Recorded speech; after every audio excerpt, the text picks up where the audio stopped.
friends, welcome to your tarot reading for the full moon in Aquarius. This is our first full moon of August. We have 2 full moons in August. There is the full moon in Aquarius on August 1st and the super full blue moon in Pisces on August 30th. This first full moon in Aquarius is also a super moon. They're both super moons. August is going to be a little bit chaotic, crazy, weird, but you know what? As someone who has a lot of Pisces and Aquarius placements, I'm here for it. So again, this first full moon is August 1st in Aquarius. The second full moon is August 30th in Pisces.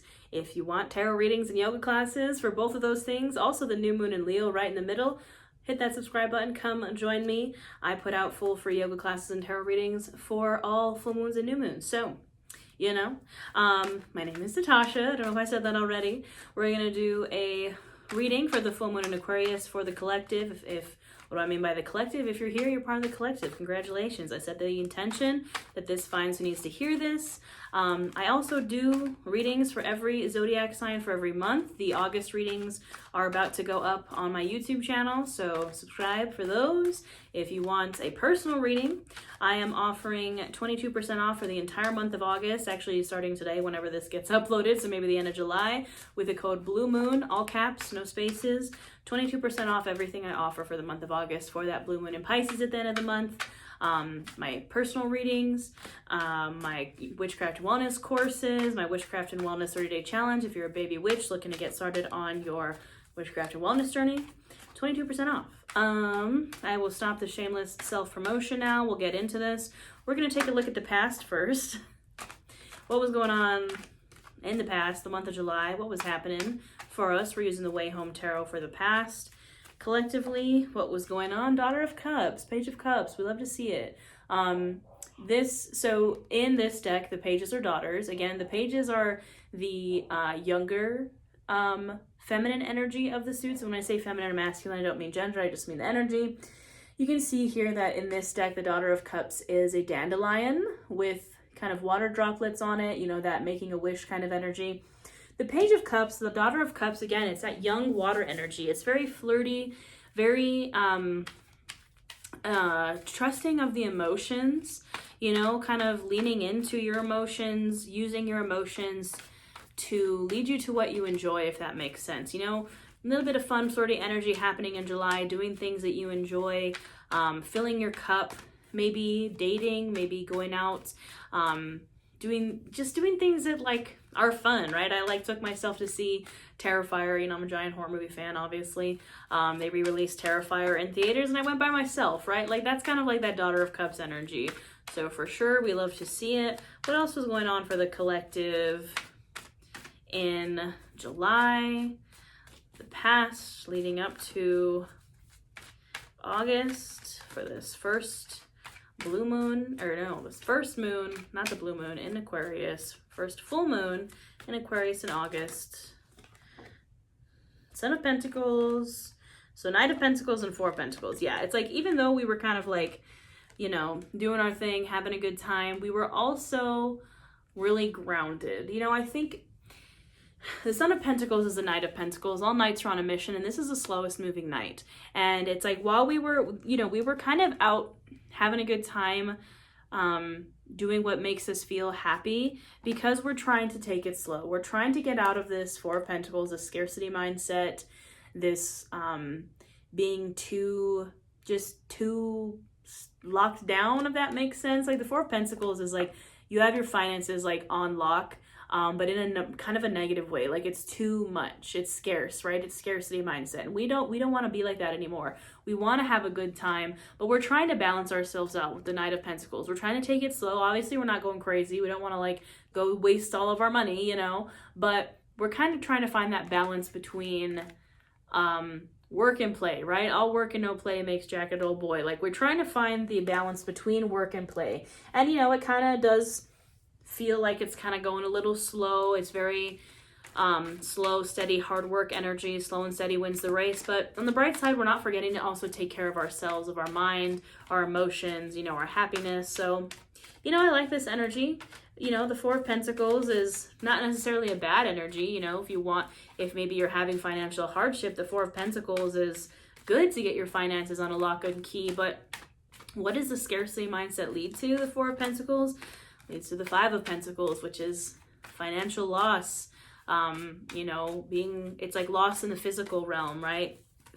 Illness, really true scarcity, right? Not just scarcity and like practice, but scarcity is like happening to you. So we got to get out of that Four of Pentacles energy, and we're trying.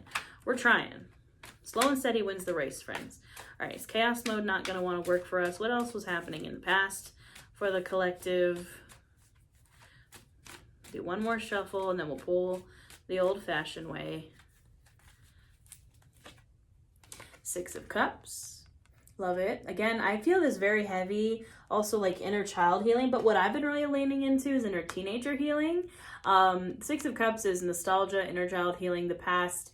You know, it's also sweet love energy. This is butterfly tea on the card. It's like, again, that really sweet, playful, loving energy of healing the inner child, of doing things that would make our inner child happy while we're trying to like get our grind on and get out of the scarcity mindset. You know, we have a healthy balance between the two, which is nice. And look at that. There's the star, right? We love to see it. This is the card of Aquarius. We have this Aquarius full moon.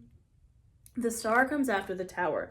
I think we have had plenty of tower moments, and now we're kind of recovering, right? And the reason why I love this deck is because in this deck, the tower is a forest fire. It's like lightning striking a cabin, and the forest is on fire. And again, the star comes after a tower. This is the charred forest with the North Star and a river running through it, right? It's coming out of the destruction, coming out of the chaos and, you know, the destruction of our tower and those tower moments. We're coming out of it very slowly in a more healed way, honestly, which we love to see. Three of Wands, you know, I think we are being faced with kind of another portal in front of us. But, you know, yeah, because we kind of just went through that tower energy, and because we just went through, yes, you know. All right, I'm going to stop pulling cards because I feel like we got the message. You know, because we went through that major upheaval, we don't want another one. So we're not moving forward yet. The Three of Wands, yes, it is like, you know, Wands is passion and creativity and action, but the Three of Wands is like pausing before you do that to figure it out. Because again, we have just made it through a tower moment, right? With the star, we've just made it through a really major life change. We're just trying to calibrate. That's what it's giving. We're just trying to, you know, recalibrate. Two of Pentacles, right? Again, that balancing act, trying to balance work and life.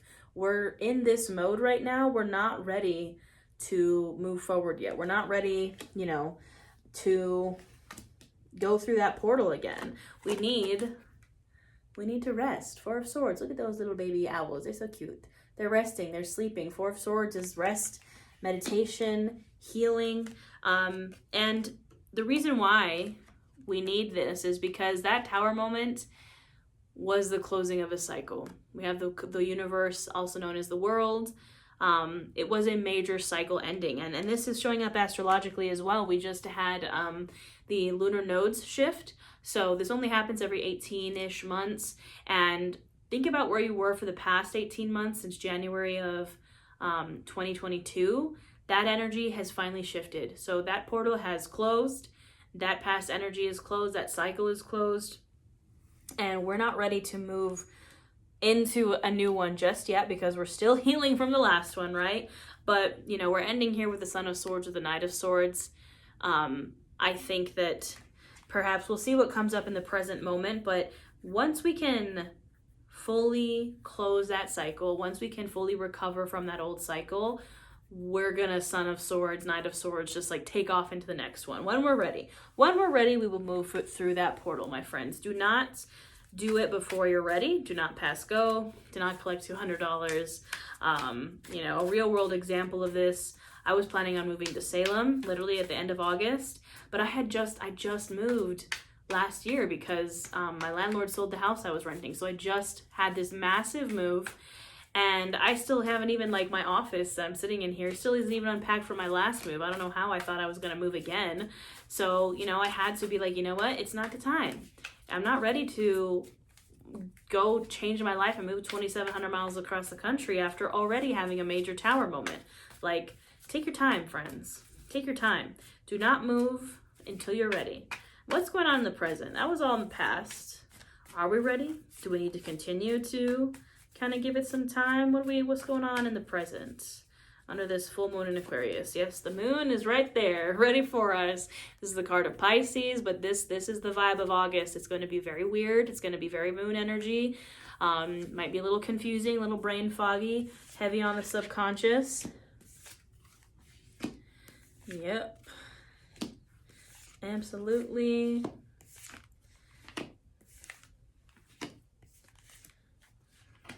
Yep, there's that Two of Wands. All right, so we have, first things first, the first three cards that came out were the Four of Wands, the Five of Pentacles, and the King of Pentacles. What did I say when we were looking at the past, right? We had the Four of Pentacles, and what did I say comes after the Four is the Five, and that is loss. And I think, you know, again, we're recovering from that energy. Maybe that's what that Tower moment was for us. But it's sandwiched right here in between the Four of Wands and this is the King of Pentacles. So our Five of Pentacles is sandwiched right in between the cards of getting your shit together financially and grounding, stable. I just saw 1111 as I'm recording. Finding some stability after this Five of Pentacles, after this Tower moment, after this scarcity, loss, whatever it was. We're focusing on stability. King of Pentacles is like the grounded, stable king. Four of Wands, grounded, stable, foundation, laying a base with friends, family. You know, it is a card of marriage or celebration, but it is most importantly a card of foundation. That's how you heal the Five of Pentacles. That's how you heal this. You can see these people, they're begging outside of a church. They're alone in the cold. Usually they're injured. You know, again, loss. How do you heal it? Focusing on grounding. King of Pentacles, Four of Wands. We got to get grounded again. We got to get stable again in this present moment before we move forward. What comes after the Five of Pentacles? The Six of Pentacles. So as we're healing that, we're getting grounded, we're getting stable, we also need to balance out. This is the card of equal giving and receiving. So both of those energies have to be equal. You can't just overgive, you can't just over-receive. There has to be equal energy. If you were the giver, it's time to maybe take. If you're the taker, it's time to give. And I don't mean give or take in any kind of bad or negative or good or bad terms. You know if you're the one that's always there helping everybody else and overextending yourself and giving so much of yourself, allow yourself to receive. Whereas perhaps you've been in a receiving mode where you've been receiving downloads, and you've been receiving help, and you've been receiving that kind of care. Now it's time to give. Whatever is, you need the opposite, right? We need the balance. You can see here it does have the scales. We do have the scales. There's a little Taurus symbol. It's also Libra energy. Then we have the Five of Swords, the Knight of Wands, and the Two of Wands. Again, we're being asked to not move forward until we can get out of this Five of Swords energy. The Five of Swords is mental conflict, internal conflict. Can be conflict with other people, but the Swords is a suit of the mind. You do not pass go, do not collect $200, do not do that Knight of Wands, Two of Wands energy. We have the Knight of Swords also in the past reminding us to not go through that portal until we have dealt with, you know, and we had in the past the Four of Swords, so we are kind of moving forward into the Five of Swords from the Four of Swords, but after that rest period of the Four of Swords, now we're kind of in that like internal conflict battle where we're kind of looking at all of our options, we're looking at all these things, we're maybe having some internal dialogue where we're conflicted, we don't know what we want. Do not move forward until you know what you want. And that's also the same with the Two of Wands energy right here. You can see here he's holding the world in the palm of his hands. You have so many options, infinite possibilities in front of you. Don't move forward, don't charge forward, Knight of Wands, until you know what you want, until that internal mental conflict is ended, until this moon energy has kind of cleared up, because this is going to have us feeling in a fog.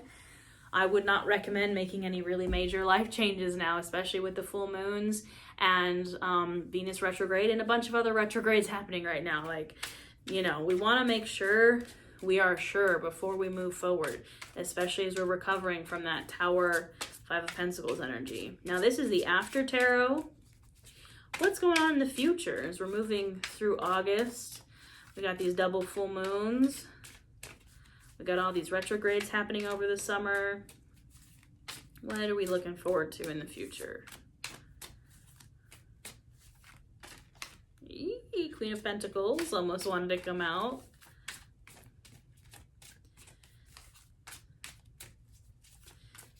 All right, one more shuffle. And then we'll pull the good old-fashioned way. Wheel of Fortune at the bottom of the deck. New cycle awaits. That's definitely what we're looking for. There's the Queen of Pentacles. I literally can't make this up. I was just shuffling. You heard me say Queen of Pentacles almost came out. She didn't, but she said, no, I'm coming out. Again, home and hearth, grounded, focusing on the home, focusing on friends and family and gratitude and what you already have and making more of it. Abundance, right? Partner also to the King of Pentacles, who we had in the present. And would you look at that? There is the star again. We have double Aquarius here in the reading. Hope, wish come true, wish fulfillment. Aquarius full moon energy, finding your true authentic self. Following your North Star. And you can see here in this star, usually the person is outside of the water with 1 foot in the water, 1 foot on the ground. This person has jumped in the water and is in the water and just living the dream, living their true authentic self. Yep, 7 of Swords, 9 of Swords. That's not to say we're not having a little bit of anxiety. Yeah, 9 of Wands.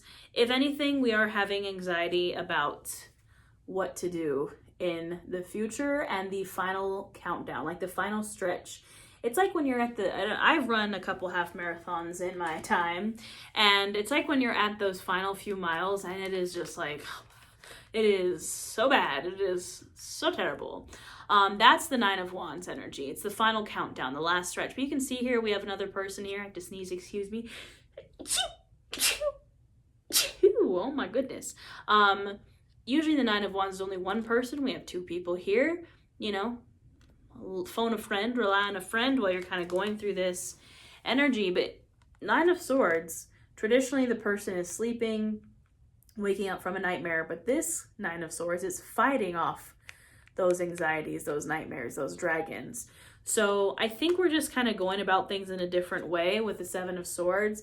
The 7 of Swords gets a bad rep for being like lying, cheating, stealing, which it could be. Maybe keep an eye out for like deceptive people. But it's traditionally and first and foremost a card of doing things differently. Because what's the 7 of Swords doing? The 7 of Swords is stealing all the swords away from battle so they can't fight. Yes, he might be walking into a noose around his foot there, but he's doing something in a different way. So he doesn't have to fight. He's like stealing all those swords away. I think in this final stretch, we're fighting these battles. We're fighting these anxieties. We're like, not today, Satan. I don't want, you know, because we have the Queen of Pentacles and the Star, right? We're like, we're kind of over all the stress. We're like, I'm living my best life with the Queen of Pentacles and the Star. I'm going to start going about this final stretch a different way. Like, I can't do this anymore. I am almost there, right? The 9 of Wands is like the song Almost There from Princess and the Frog. That's what it reminds me of. You're almost there. This is the final stretch. Do not let your stress and anxieties and nightmares get the better of you now. Go about it in a different way. Yeah. What else we got going on in the future? The Emperor and the Death card. Strength at the bottom of the deck. We have Scorpio and Aries here. But this is like you are the master of your own kind of death and rebirth. You are the emperor of your own. I even before this full moon, I wrote down out with the old, in with the new. That's this vibe. You are the one in control of it though. You are the emperor. You are the boss of that death and rebirth. You are like, oh, you know what? If I'm going to change like my whole everything, I'm going to be the one that's in control of it. The magician. You're going to create your own reality. You're going to do what you want to do. You have all the tools you need. You are the magician. You are the alchemizer. We love to see it, honestly. Being in control of the death card, being in control of your own kind of death and rebirth, like, that's the best, because most people are afraid of the death card. I just realized I'm also wearing the death card as Ghostface on my shirt. But most people are terrified of the death card. And I'm like, you know what? I'm constantly becoming a new person. You would not like move forward if you were just still the same person forever, right? You have to have that death and rebirth to move forward in life. The only thing I would say that we're kind of warned against here, we have the Devil and the Queen of Cups. Keep those emotions in check. Card of Capricorn, the Devil, and Queen of Cups, water energy, Pisces, Cancer, Scorpio. This is, I think, a reminder about the Pisces full moon coming up at the end of the month. You know, don't let this super mega water energy get the better of you. You know, these full moons are going to be quite emotional. People get very emotional under the full moons, especially that blue moon in Pisces. But the devil is also a card of mastery. You can master your emotions if you master your shadow self, if you don't let the shadow self get the better of you. Yeah, we have the Page of Pentacles, Five of Wands, and again the Moon card. Yes, underneath the full moon, do not let the conflict get the better of you. Remember to stay, you know, a student, stay a beginner, kind of stay in your lane is the vibe, because we don't want this full moon to get the best of us. And, you know, at the bottom of the deck, we have Strength, the card of Leo, is Leo season. The sun is in Leo opposite this moon in Aquarius, staying true to yourself, confidently being true to yourself. But this is a really lovely spread, my friends. I feel good about it. I hope y'all feel good about it. Like I said, I will have individual readings for the month of August for each zodiac sign on my channel by the end of the week. I have 22% off everything with code Blue Moon. I have a membership here on YouTube. If you hit that join button, live tarot, live yoga, live new moon and full moon workshops, I offer pretty much everything. So come on down, come join us. I feel like I'm getting to like, I'm sounding like Beetlejuice, like when he's like, what does he say? Like, I'll possess myself if I have to, or someone, he's like a cowboy. Anyways, you know, I'm just getting on one of my tangents. I appreciate you, my friends. I hope you have a wonderful full super moon in Aquarius. Maybe I'll see you back here for the new moon in Leo, for that full blue moon in Pisces at the end of the month. Have a wonderful full moon, and I'll see you next time.